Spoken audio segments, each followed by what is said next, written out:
मध्य गोंडवाना के हरियागढ़ किले और राजा जाटबा धुरवा का इतिहास। इतिहास के पन्नों की इबारत को जानिए। 52 गढ़ों किलों की विरासत को जानिए। बिखरी हैं हर जुबान पे जिसकी कहानियां। उस राजा जाटबा की हकीकत को जानिए। हरियागढ़ रियासत मध्य गोंडवाना की एक महत्वपूर्ण विरासत थी जो अपने वैभवशाली इतिहास के लिए आज भी जानी जाती है।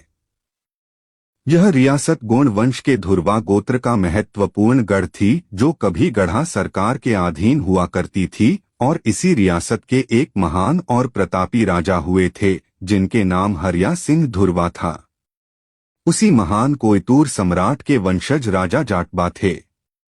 राजा जाटबा के पिता का नाम सुक्कुम सिंह धुरवा था तथा माता का नाम रानी कंको बाई था।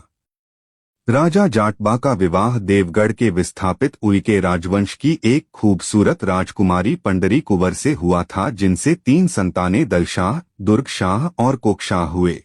हरियागढ़ किले के कुछ मुख्य आकर्षण जैसे रेवा नदी उद्गम, कली कंकाली दाई का ठाना, चंडी दाई का ठाना, हरियागढ़ किले के भग्नावशेष और प्राचीन खंडहर, खप्पर दाई का ठाना, देवगढ़ किले की सुरंग, प्राकृतिक गुफा में फड़ा पेन ठाना और राजा जाटबा और उनके परिवार के पेन ठाना आपको बरबस इस किले की तरफ खींच लाते हैं।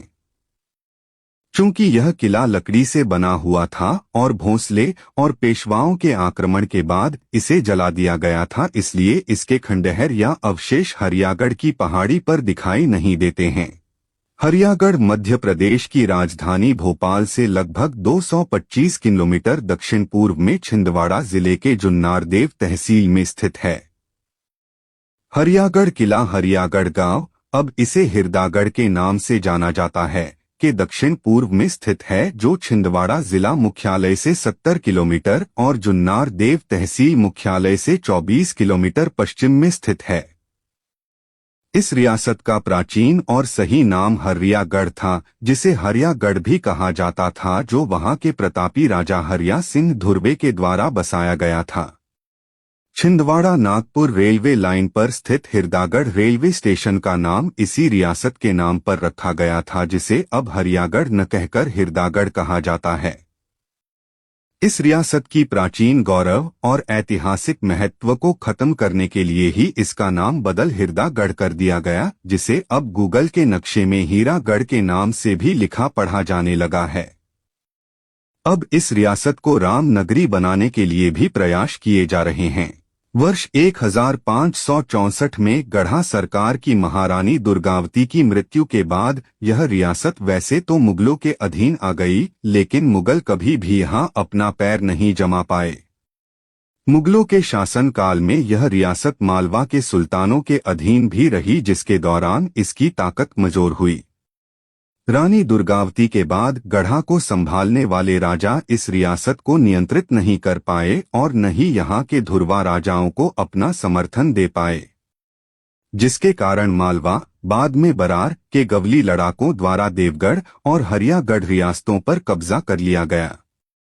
वर्ष 1565 से 1580 तक लगभग 15 वर्षों तक इन दोनों रियासतों पर गवली राजाओं का नियंत्रण रहा।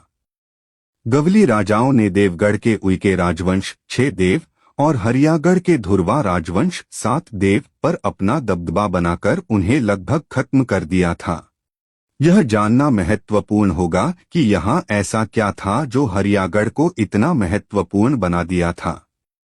हरियागढ़ रियासत 26 वर्ग किलोमीटर के दायरे में फैली हुई थी और एक विकसित बसाहट थी। कान्हन नदी और तवा नदियों के खूबसूरत और आकर्षक घाटियों में हरियागढ़ फला फूला और गोंडवाना में अपनी अलग पहचान बनाने में कामयाब हुआ। आईने अकबरी में अबुल फजल लिखता है कि हरियागढ़ की रियासत के पास 50,000 पैदल सेना और 1,500 घुड़सवार थे। हरियागढ़ के राजा की सेना में हाथियों की संख्या 100 से ज्यादा थी। यह सब दौलत, वैभव और समृद्धि जिस राजा के प्रयासों के कारण संभव हुई थी उसका नाम था राजा जाटबा धुरवा, जिसे इतिहासकार राजा जाटबा शाह के नाम से भी जानते हैं। राजा जाटबा धुरवा को शाह की उपाधि मुगल सम्राट अकबर से मिली थी और वहीं से देवगढ़ और नागपुर के गोंड राजा अपने गोत्र को त्याग कर शाह की उपाधि लगाने लगे थे। राजा जाटबा द्वारा सोने और चांदी के सिक्के चलवाए गए थे जो उनकी रियासत के समृद्धिशाली और गौरवशाली प्रतीक थे। कुछ सिक्के आज भी नागपुर संग्रहालय में सुरक्षित रखे गए हैं, जिन पर श्री राजा जाटबा प्रतिराज लिखा हुआ है। सेवा जोहार।